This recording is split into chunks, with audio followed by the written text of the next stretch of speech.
In the beginning of this parsha, we have the mitzvah of Bikurim, of bringing the very first fruit of the Shivas Haminim to the Beis Hamikdash, to the Kohen. The pasuk then goes on to speak a parsha called Vidui Maisros. Kisechala Laser, once you finish bringing all the Maisros, giving away the different portions over the first, second, and third years of the Shemitah cycle, there comes a point when the Yid has to make sure that he has given everything away already. So even if there were some things he didn't give away on time in the first year or the second year, in the third year, now is the time to get rid of all of it. And he has to make a special proclamation called Vidui Maisros.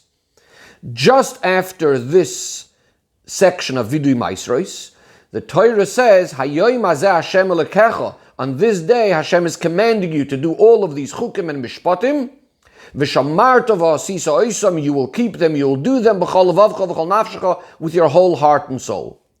On these words, v'shamarta v'asisa oisam, Rashi says that a baskoil would actually come out and give the Yid a bracha. You brought Bikurim this year, you will repeat it. You will repeat this again, once again next year.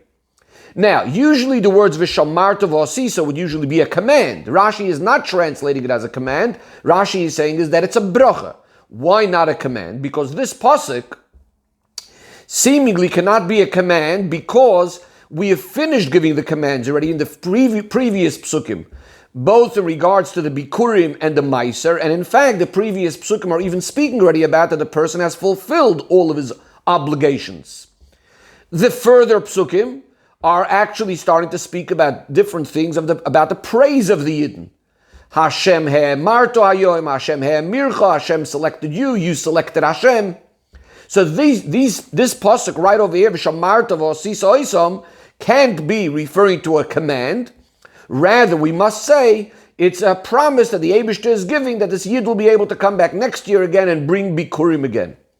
In fact, says the Rebbe, this will also explain why Rashi uses the term Tishne L'shana haba. You will repeat this again next year, rather than using a term such as you should bring the Bikurim next year, or you'll do this mitzvah again next year. Because since we just explained that this pasuk is not coming in connection to the commands in the previous psukim, rather it's already connected to what's going to say in the later psukim, the different praises about the Yidden. In those psukim, the idea of midah keneged midah is very strongly emphasized. We mentioned before that the pasuk says, "Es Hashem he'emarta v'Hashem he'emircha." You have chosen, you have selected, distinguished Hashem. Hashem has distinguished you. We see that the pasuk is specifically using similar words to emphasize the idea that Hashem pays midah keneged midah, and we in turn also thank Hashem in a way of midah keneged midah. And therefore, Rashi uses this term specifically, Tishna l'shana haba. You will repeat exactly the same thing next year, meaning this is midah keneged midah. You had the ability to bring these fruits this year, and you're being given the promise to be able to do this again and have more fruit and bring more fruit to the Beis Hamikdash next year as well. The question, however, is, why does Rashi focus on the idea of Bikurim? You brought Bikurim this year, you'll be able to bring this again next year. Seemingly, Bikurim was the first thing in the parsha. Then came, as we said, the idea of Vidui Maisros. So seemingly, it would have made sense to say that this pasuk over here, v'shamarta v'asisa oisam, is going to be a baskoil or a promise regarding being able to do this again. So the question is, why is Rashi saying Bikurim? The Rebbe says we cannot say that Rashi actually means both Bikurim and Vidui Meiser, because Vidui Meiser, in fact, doesn't happen again next year. It happens once in 3 years. So when Rashi says Bikurim next year, it actually just means Bikurim. Another thing we need to understand is, what's this idea of a baskoil coming and speaking to the person, giving him this promise? We don't find anything similar to this in any other mitzvah and area of the Torah.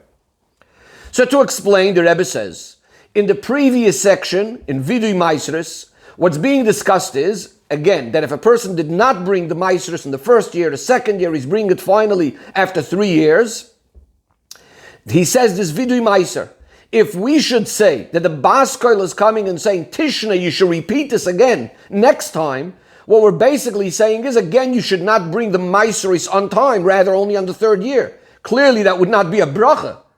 Furthermore, the Rebbe says, it says, B'chol avavcha v'chol nafshecha, a person that is bringing only once in 3 years, it's not exactly, in other words, not doing it in the right time. You can't say he's doing it with his whole heart and soul. A person that does it with his whole heart and soul is doing it on time.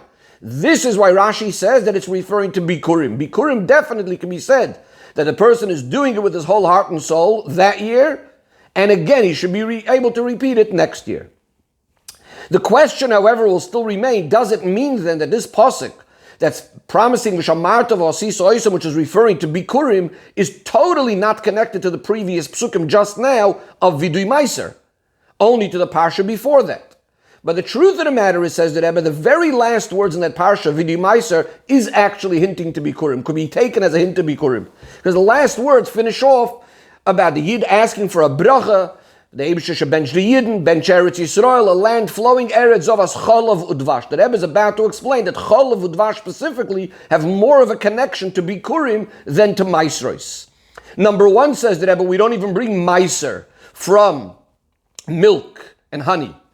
Even if we refer to honey, that's actually referring to the dates that are filled with honey. The truth of the matter is, the obligation of Maisros would be to all sorts of fruits, not necessarily only such tasty and delicious dates that are filled with honey. Whereas Bikurim in fact have to be done from the very, very best fruit, the dates that are filled with honey. And also Bikurim is actually thanking Hashem for that land flowing with Eretz Zovas Cholav Advosh. In other words, the bracha v'shamarta v'asiso oisam that follows the parsha of Vidui Meiser, but it's mainly connected to the very last words, Eretz Zovas Cholav Advosh, which in fact are very much related to the idea of Bikurim. Now, back to the question of what's this idea of the Basko. So the Rebbe said by Bikurim, we just mentioned before, there's a lot this idea of Midah Keneged Midah. And both ways. Hashem took us out of Mitzrayim.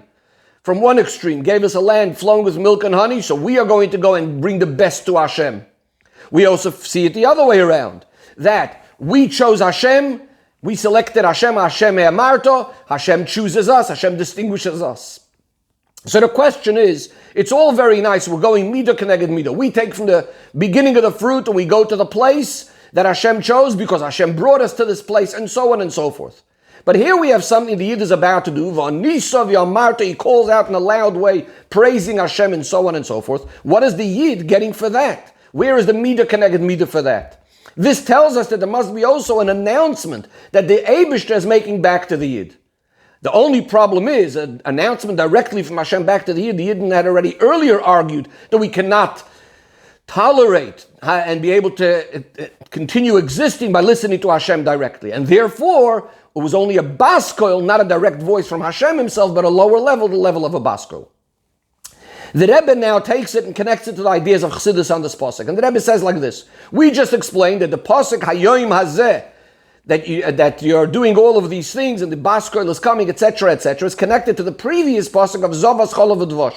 In fact, in Chassidus and Likutei Torah, the Alter Rebbe also says that the last word of the previous section, Udvash, together with the first 3 words of the pasuk that we are dealing with, which starts off Hayoim, Hazeh, Hashem spelled, of course, Yud Kei Vav Kei. Those 4 words, the Vav and the Hey and the Hey and the next Yud, make up a Rosh Tevos for Shem Havayah, emphasizing again this idea that this pasuk is connected specifically to the end of the previous parsha. In Likutei Torah, it also explains that this idea of Hayoim Hazeh, which day is it referring to? It's referring to Rosh Hashanah. This is a remiss to the idea of Rosh Hashanah. And this will also fit very much with what Rashi says, that we're speaking in this pasuk about Bikurim. And the Rebbe says, number 1, that Bikurim is called Reishis in the Torah, just like Rosh Hashanah being the Rosh. And furthermore, as the Tzemach Tzedek explains, Bikurim is considered the Reishis even in comparison to Truma, which is also Reishis. Bikurim comes before that. And so too, we have Yidden and Torah, which are both called Reishis, but Yidden are the Bikurim, Torah is the Truma. That means Yidden are even higher because they are rooted in the very, very essence of Hashem. In other words, what does Bikurim represent? The deepest level within the Yid, that's the Bikurim aspect. The way he's rooted in the very essence of Hashem. Says the Rebbe, this is then the connection to Rosh Hashanah, in the time where the very essence of the Yid is revealed, expressing itself in the great Bitul and Kabbalah Sorrel that we have on Rosh Hashanah.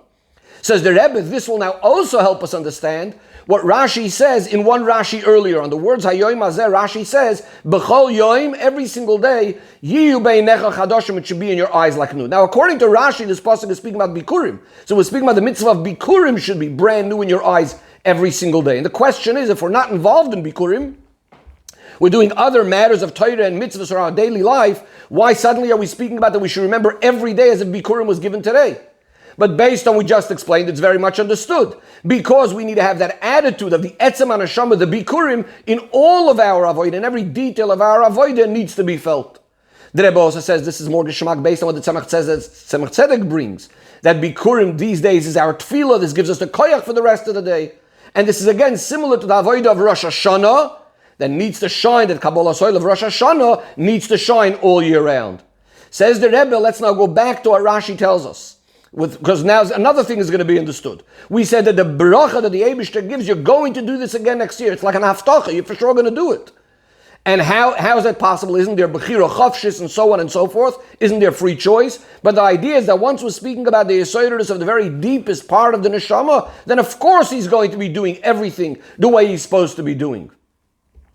Says the Rebbe, just like we explained before that the whole tachlis of the Kabbalah's oil, the Etzem HaNeshama, is that it needs to express itself also in all of our avodah. The Rebbe says the same thing as with the Bikurim. On the one hand, it's a very great and holy mitzvah, but it's a mitzvah that we take inside of the kohen eats it, and it needs to be done with simcha.